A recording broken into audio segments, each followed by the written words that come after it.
4 வருஷம் கிட்ட நம்ம திமுக ஆட்சி நடந்துட்டு இருக்கு. இந்த 4 வருஷத்துலயும் இந்த மக்கள் வந்து அவதிப்படாத நாட்களே கிடையாது. வள்ளியூர் சந்தை முதல்வர் வந்தாரு, வந்து அதை திறந்து வைக்கிற மாதிரி ஒரு ஆக்ஷன் பண்ணிட்டு போனாங்க. ஆனா ஸ்டிக்கர் மட்டும் கிளீனா ஒட்டிடுறாங்க. ஆனா என்ன நடக்குதுன்னு எங்களுக்கும் தெரியல. ஆனா எந்த ஒர்க்கு நடந்துச்சுங்கிறது தான் தெரியல. நடந்துச்சுன்னு சொல்றாங்க. எம்எல்ஏவே வரலன்னு சொல்லுங்க, வந்து ஒரு வாட்டி பாக்குறது கிடையாது, எதுவுமே செய்யறது இல்ல, அப்புறம் என்ன பண்றதுங்க? அவர் மனசார எதையுமே செய்யறாள். சும்மா பிறந்தநாளுக்கு அவர் பிறந்தநாள் இவர் பிறந்தநாள் மாட்டு வண்டி பந்தயம் காலப்பந்தயம் நடத்தாங்க. அதனால பொதுமக்களுக்கு அத்தியாவசியமான தேவையான எதுவுமே செய்யப்படணும். சபாநாயகர் தொகுதிங்கிறது ஒரு பெருமை தான். ஆனா அந்த பதவியை வச்சு அந்த அங்கீகாரத்துக்கு உண்டான தொகுதிக்கு என்ன ஒரு திட்டத்தை நல்ல திட்டத்தை கொண்டு வரணுங்கிறத இது வரைக்கும் ஒண்ணுமே ஒரு பண்ணல. இந்த ராதாபுரம் சட்டமன்ற தொகுதிக்கு வேதனை வேதனை வேதனை. எலெக்ஷன்ல தான் எங்களோட பதில திருப்பி காமிக்க முடியும்.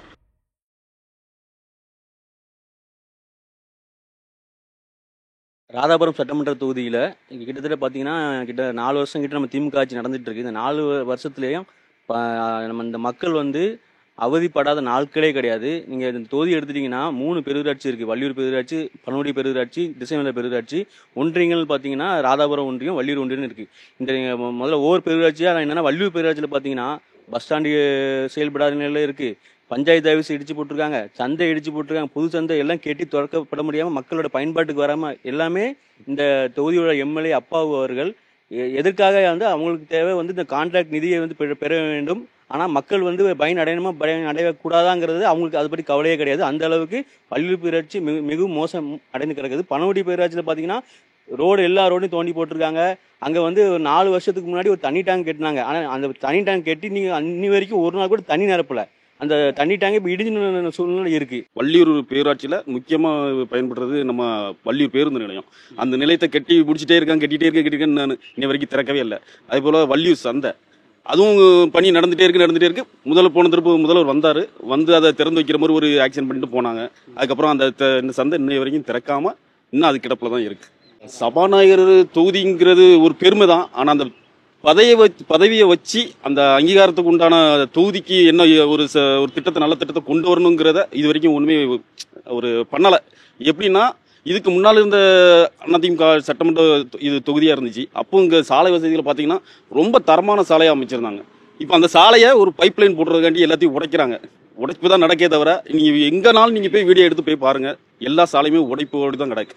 சரி, தண்ணி பைப்புன்னு நல்ல திட்டம் தான். ஆனா அது தண்ணி வருமாங்கிறது போகத்தான் தெரியும்.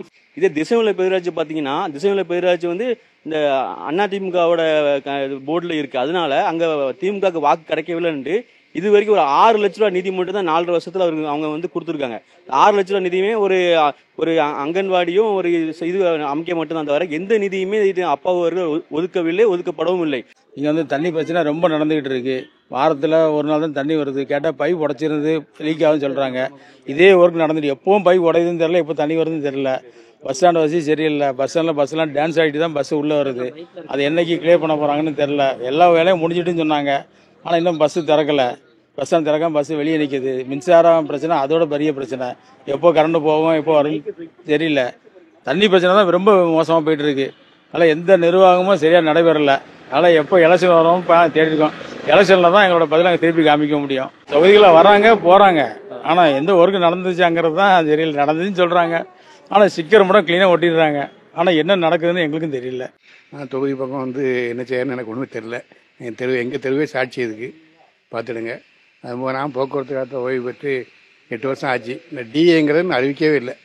100 நாள் வாக்குறுதின்னு சொல்லிட்டு இன்னொரு சொல்லி வித்து விளம்பரம் பண்ண மாதிரி 100 நாள் வாக்குறுதி 100 நாள் 525 வாக்குறுதி கொடுத்தா டிவியில் சொல்லிட்டு இருக்காங்க. எதுவுமே எங்களுக்கு செயல்படுத்தலை. நாங்கள் இப்போ கேஸ் போட்டு தான் வாங்கிட்டு இருக்கோம், இன்னும் வாங்க போகிறோம். அவர் மனசார எதையுமே செய்யலை. அதாவது அவங்க அப்பா செய்கிற பாதி கூட இந்த ஆள் செய்யலை. வெற்றி விளம்பர அரசாக தான் இந்த அரசு இருக்குது. வேறு வழி இல்லை. என்ன மக்கள் இதுக்கு 2026 தீர்ப்பு கொடுப்பாங்கன்னு நம்புகிறோம். சும்மா பிறந்தநாளுக்கு அவர் பிறந்தநாள் இவர் பிறந்தநாள் மாட்டு வண்டி பந்தயம் காலப்பந்தயம் நடத்தாங்க. அதனால பொதுமக்களுக்கு அத்தியாவசியமான தேவையான எதுவுமே செய்யப்படலை. ராதாபுரம் கால்வாயில தண்ணிக்கு அவங்க வந்து ஆட்சிக்கு வர்றதுக்கு முன்னாடி என்னெல்லாமோ பேசினாங்க. அதுக்கான எந்த ஒரு முன்னேற்பாடும் எடுக்கப்படவில்லை என்பது மக்களுடைய நீண்ட நாள் கோரிக்கை. அது மட்டும் இல்லை, இப்போ பழையபடி 2006-11 எப்படி அவங்க எதுக்காண்டி ஆட்சி இழந்தாங்களோ மின்சார வெட்டி, அந்த மின்சார வெட்டி இப்போ எப்போ மின்சாரம் வருது எப்போ மின்சாரம் போகுதுன்னே தெரியல. இப்போ மறுபடியும் மக்கள் வந்து இன்வெர்டர் வாங்குற ஸ்டேஜுக்கு போயிட்டு இருப்போம். இன்வெர்டரே இல்லாமல் போன 10 வருட கால ஆட்சியில் வந்து இன்வெர்டர்லாம் சும்மா கிடந்துச்சு வீட்டில். இப்போ மறுபடியும் இன்வெர்டர் வாங்குற போகிற சூழ்நிலைக்கு அந்த ஆட்சி தள்ளப்பட்டிருக்கு. இந்த ராதாபுரம் சட்டமன்ற தொகுதிக்கு வேதனை வேதனை வேதனை. போகிற போக்கு பார்த்தா ரொம்ப பிரச்சனை மேலே பிரச்சனை. தண்ணி வசதி கம்மி, பஸ் வசதி கம்மி. பார்க்க போனால் கரண்டு வந்து நமக்கு ஆரோக்கியமாக இருக்கணும். நைட்டு ரொம்ப தூக்கத்துலலாம் ரொம்ப கஷ்டப்படனா அந்த கரண்ட் இருந்தால் தான் தூங்க முடியும். அதுவும் இல்லை. கரண்ட்டு போனால் 2 மணிக்கு வரும், 1 மணிக்கு வரும்னு சொல்கிறாங்க. அது கிடையாது. அவங்க சொல்கிற மாதிரி எதுவுமே இல்லை. அதனால நாங்கள் வந்து இப்போ தண்ணிக்கு ரொம்ப கஷ்டம். இப்போ இங்கே இருக்கக்கூடிய சபாநாயகர் வந்து வள்ளியூர் அடிப்படை வசதிகள் எதுவுமே செஞ்சு கொடுக்கல. குடிநீருங்கிற பேரில் ஊர் பூரா மண்ணை தோண்டி தான் போடுறாங்களோட தண்ணி யாருக்குமே சரியாக வர கிடைக்கல.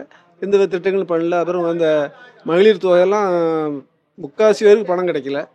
பஸ் வசதி இல்லை, தண்ணி சரியாக வரமாட்டேங்குது, ஏகப்பட்ட பிரச்சனை. கல்வி எதுவுமே கிடையாது. அதனால் ரொம்ப பிரச்சனையாக இருக்குங்க.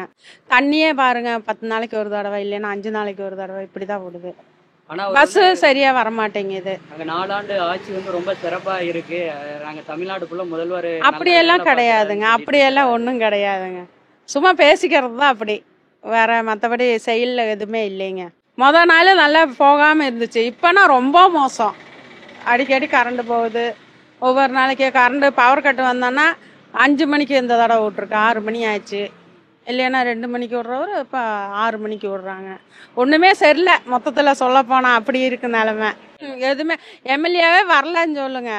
யாரு கேட்டாலும் இப்படி தான் சொல்ல போகிறோம். என்ன பண்ணுறது? வந்தால் பரவாயில்ல, வந்து ஒரு எட்டு பார்க்கறது கிடையாது, எதுவுமே செய்யறது இல்லை. அப்புறம் என்ன பண்ணுறதுங்க?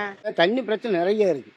அதை சரி செய்து கொடுக்க மாட்டேங்காங்க. எத்தனை ரூபாய் நான் பஞ்சாயத்தில் போய் பல முறை சொல்லி நீ யாருமே கண்டுகொள்ளலை. திரும்ப ஒரு 10 வீட்டுக்கு தனியாக வச்சுருந்த ஒரு நல்லியை ஒரே ஒரு ஆளை ஆக்கிரமிச்சு வச்சுருக்காங்க. நான் பலமுறை ஈவோ சட்டத்துக்கு சொன்னதுக்கு பிறகும் அவங்க எந்த ஒரு நடவடிக்கையும் எடுக்கலை. அதனால் நீங்கள் இந்த திமுக ஆட்சியில் வந்து யாருமே எதுவுமே மக்களுக்கு எந்த இதுவும் செய்யலை. சொன்னால் கேட்க மாட்டேங்காங்க.